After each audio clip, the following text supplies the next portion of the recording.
North India के बड़े बड़े शहरों से अलग साउथ इंडिया के छोटे शहरों में भी हिंदुस्तान का बड़ा ही शानदार इतिहास छुपा हुआ है। ऐसा ही साउथ में एक शहर है बिदर, और इसके अंदर मौजूद है बहुत ही शानदार और विशाल किला बिदर फोर्ट। बिदर किला भारत के कर्नाटक स्टेट या राज्य के बिदर शहर के पुराने इलाके में मौजूद है। किला, शहर और ज़िला सभी का नाम बिदर है। बहमदीन खानदान के सुल्तान अहमद शाह फर्स्ट ने 1427 में अपनी राजधानी गुलबर्गा से बिदर ट्रांसफ़र की और कई इस्लामी मॉन्यूमेंट के साथ अपना किला भी बनवाया। बिदर किले के अंदर 30 से ज़्यादा मॉन्यूमेंट है। यूनेस्को ने इस परिसर को 2014 में वर्ल्ड हेरिटेज साइट्स बनने के लिए अपनी टेम्परेरी लिस्ट में शामिल किया था। इस इलाके की और जगहों के साथ दक्कन सल्तनत के मॉन्यूमेंट और किले के नाम से बिदर किले ने कई ऐतिहासिक मील के पत्थर देखे हैं, जैसे बहमनी खानदान की शुरुआत और अंत, 5 दक्कन सुल्तानों की शुरुआत और अलगाव, बरी शाही खानदान और आदिल शाही खानदानों द्वारा कब्जा, और आखिर में 1657 में बिदर की घेराबंदी में मुगल बादशाह औरंगजेब द्वारा जीता जाना। अस्सलाम वालेकुम दोस्तों, मेरा नाम है मोहम्मद उबैद खान और आप देख रहे हैं उबैद खान रिकॉर्डिंग। 14वीं सदी में बिदर बहमनी सल्तनत की राजधानी थी। इस किले को अहमद शाह वली बहमनी ने बनवाया था। किले की मरम्मत 15वीं सदी में सुल्तान अहमद शाह फर्स्ट ने करवाई थी, जब उन्होंने अपनी राजधानी गुलबर्गा से बिदर ट्रांसफर की थी।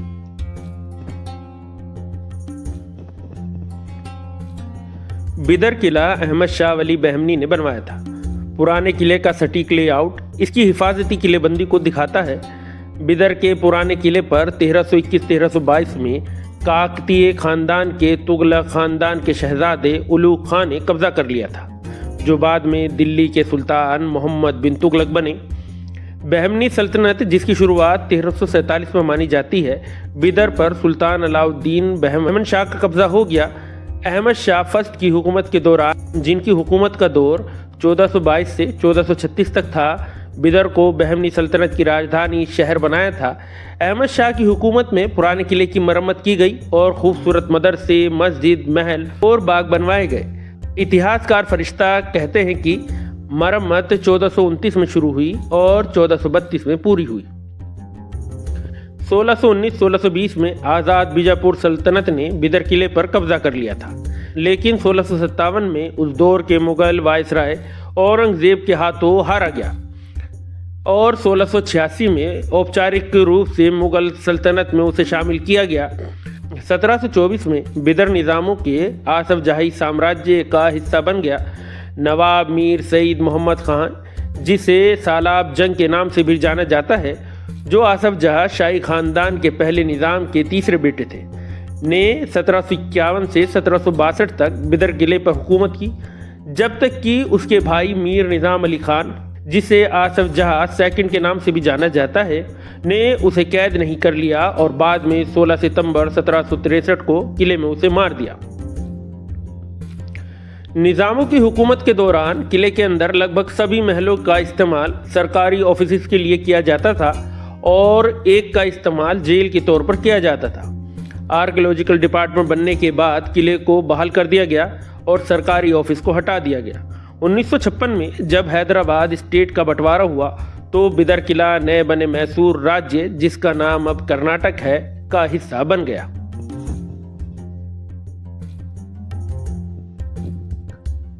विशाल किला 5.5 किलोमीटर लंबी मोटी दीवारों से घिरा हुआ है और इसमें कई इमारतें, मेहराब, मंडप, मस्जिद, एंट्रेंस गेट और बाग शामिल हैं। उत्तर और पूरब में यानी साउथ और ईस्ट में खड़ी चट्टानें, खाई और ग्लेशियर्स इसको कुदरती हिफाजत देती है। किले के 7 दरवाजे हुआ करते थे, जिनका नाम ईस्ट से वेस्ट की ओर इस तरह है। पहला दरवाज़ा मांडू दरवाज़ा, जो मेन गेट था। दूसरा कलमंदगी दरवाज़ा। 5वां दिल्ली दरवाज़ा। 6ठा कल्याणी दरवाज़ा। 7वां कर्नाटक दरवाज़ा। तीसरे और चौथे का कोई नाम नहीं है। 1347 में दक्कन में बहमनी सल्तनत की शुरुआत के साथ ईरान के फारसी आर्किटेक्चर की तामीराती अंदाज ने मुतासिर किया, जो बिदर किले में देखा जा सकता है। मस्जिद, मेहराब, बाग और महल बिदर शहर के किले के अंदर और बाहर भी बनाए गए थे। पहले से बनी हुई खास इमारतों को बड़ा किया गया और 15वीं और 16वीं सदी के दौरान दक्कन के बिदर में फारसी तहजीब का असर साफ दिखाई देता है। बिदर किले के परिसर में कई मॉन्यूमेंट हैं।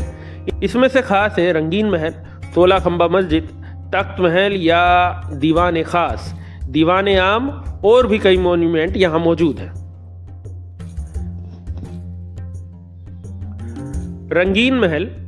रंगीन महल का यह नाम इसकी रंगीन टाइलों से की गई सजावट की वजह से रखा गया था। गुंबद दरवाजे के पास मौजूद ये जगह आकार में छोटी होने के बावजूद भी रंगीन टाइलों और अन्य आर्टिफैक्ट्स से सजी अपनी सजावट की वजह से अनोखी है। यहाँ की लकड़ी की नक्काशी न केवल कीमती है बल्कि अनोखी भी है। महल की दीवारें गहरे काले पत्थर में जड़े बेहतरीन गुणवत्ता वाले मदर ऑफ पर्ल से सजी हैं। यहाँ फूलों के पैटर्न से सजाया गया है। पत्थर की नक्काशी, प्लास्टर कला इस मॉन्यूमेंट की एक और खासियत है। इसे बरीश शाही दौर के दौरान फिर से बनाया गया था। इस मॉन्यूमेंट के डिज़ाइन में हिंदू और मुस्लिम आर्किटेक्चर दोनों का मिक्सचर दिखता है। 16 खंबा मस्जिद बिदर की सबसे पुरानी इस्लामिक इमारत और भारत की सबसे बड़ी मस्जिदों में से एक है। यह मस्जिद 1423-1424 में बनी थी। यह मस्जिद बिदर की प्रमुख मस्जिद थी जिसे मस्जिद जामी कहा जाता था। 16 खंबा मस्जिद असलियत में बिदर की सामूहिक मस्जिद थी। 19 समान मेहराबों का एक ऑर्किड मस्जिद का आगे का हिस्सा बनाता है। इबादत वाले कमरे के सामने वाले 16 खंबों के कारण इसका नाम 16 खंबा मस्जिद पड़ा। यह मस्जिद दक्कन में आर्किटेक्चरल स्टाइल का एक बेहतरीन नमूना पेश करती है। मस्जिद का इबादत वाले कमरे के बड़े गोलाकार पिलर्स की वजह से कई हिस्सों में बटा हुआ है, जो इसे इमारत का एक यूनिक फीचर है। इन पिलर्स यानी खंभों के टॉप पर पत्ती की सादी सी सजावट है, जो कि मध्यकालीन भारतीय मस्जिदों के आर्किटेक्चर में एक गैर मामूली चीज़ है। मस्जिद की छत पर बनी विशाल गुंबद में कई जालीदार खिड़कियां बनी हैं। मस्जिद के सामने वाले हिस्से में एक समान आकार वाले कई मेहराब हैं और उनके टॉप पर एक मुंडेर बना है जिस पर खूबसूरत डिज़ाइन बनाए गए हैं। मस्जिद में पानी की सप्लाई के लिए किया गया इंतज़ाम इसके आर्किटेक्चर का एक दिलचस्प पहलू है। छत पर बनी खोज में पहले जल को इकट्ठा किया जाता था और बाद में वहां से नालियों के जरिए ज़मीन पर बने कई हौज़ों में इसे नमाजियों के लिए लाया जाता था। मस्जिद की पश्चिमी दीवार पर इस मकसद से बनाई गई नालियों के बाकी बचे हिस्से अब भी देखे जा सकते हैं। कहा जाता है कि सन 1656 में जब दक्कन के उस दौर के मुगल वायसराय औरंगजेब ने बिदर पर फतेह हासिल की तो उन्होंने जीत हासिल किए हुए इस नए इलाके में अपनी ताकत दिखाने के लिए इस मस्जिद में अपने पिता के नाम का खुतबा पढ़वाया था। तख्त महल या दीवान खास बहमनी सुल्तानों का शाही रहने की जगह थी जिसे अहमद शाह वली ने बनवाया था। ये किले के सबसे आलीशान इमारतों में से एक है जो अपनी विशालता, फव्वारों के इस्तेमाल और रंगीन टाइल्स व नक्काशी वाले पत्थरों के लिए मशहूर था। महल में दक्षिण की तरफ से एक इम्प्रेसिव एंट्रेंस गेट है जहां से ये एक गलियारा अंदर की ओर जाता है। इस रास्ते के दोनों तरफ सिपाहियों के कमरे थे। तख्त महल के कुछ हिस्से बाकी बचे हैं जो अपना शानदार इतिहास बताते हैं। दीवान आम ये एक हिस्सा किले का वह हिस्सा है जिसे दीवान आम कहा जाता है। बिदर के सुल्तानों के द्वारा इस इमारत का इस्तेमाल दीवान आम या जनता दरबार के तौर पर किया जाता था। इसी इमारत में यहाँ के सुल्तानों की ताजपोशी भी धूमधाम व खुशी के साथ होती थी। बहमनी सुल्तानों का मशहूर तख्त फिरोज़ा, जिसे उस समय दुनिया का सबसे खूबसूरत व बेशकीमती तख्त माना जाता था, इसी महल में मौजूद था और यही वह जगह थी जहां बिदर के सुल्तान अपने मेहमानों व राजदूतों से मिलते व अपने धन दौलत और ऐशो आराम से उन्हें हैरान करते थे। इमारत के दक्षिणी तरफ वाले हिस्से को आम जनता से मिलने के लिए मेन कमरे के तौर पर इस्तेमाल करते थे। इसके ठीक पीछे बने कमरों से बीच वाला कमरा मुमकिन है सुल्तान का कमरा था, जहां वह जनता से मिलने के बाद कमरे में आने से पहले बैठते थे।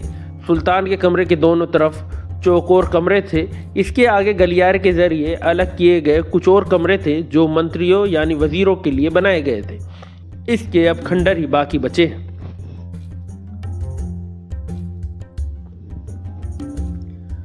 किले के अंदर एक म्यूजियम भी बनाया गया है जो उसके गुजरते हुए वक्त के इतिहास को समझाने में मदद करता है।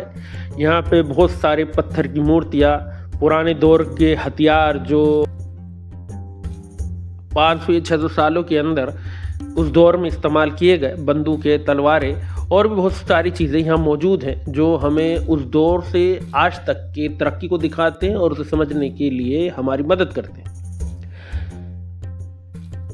इस वीडियो में कोशिश की गई है कि जो खास मॉन्यूमेंट्स हैं इस किले के अंदर उसे कवर किया जाए और समझने के लिए आप म्यूजियम का एक सफ़र करिए। यह शानदार किला उस दौर के कई शानदार शाही खानदानों का इतिहास अपने खंडरों में दफन किए हुए है, जिन्होंने इसे बनाया और इस पर हुकूमत की। आज का ये शानदार सफ़र हम यहीं ख़त्म करते हैं। आपको हमारी वीडियो कैसी लगी हमें कमेंट में ज़रूर बताएं और हमारी आने वाली वीडियो को देखने के लिए बेल आइकन को प्रेस करें, चैनल को लाइक करें, सब्सक्राइब करें। शब बख़ैर।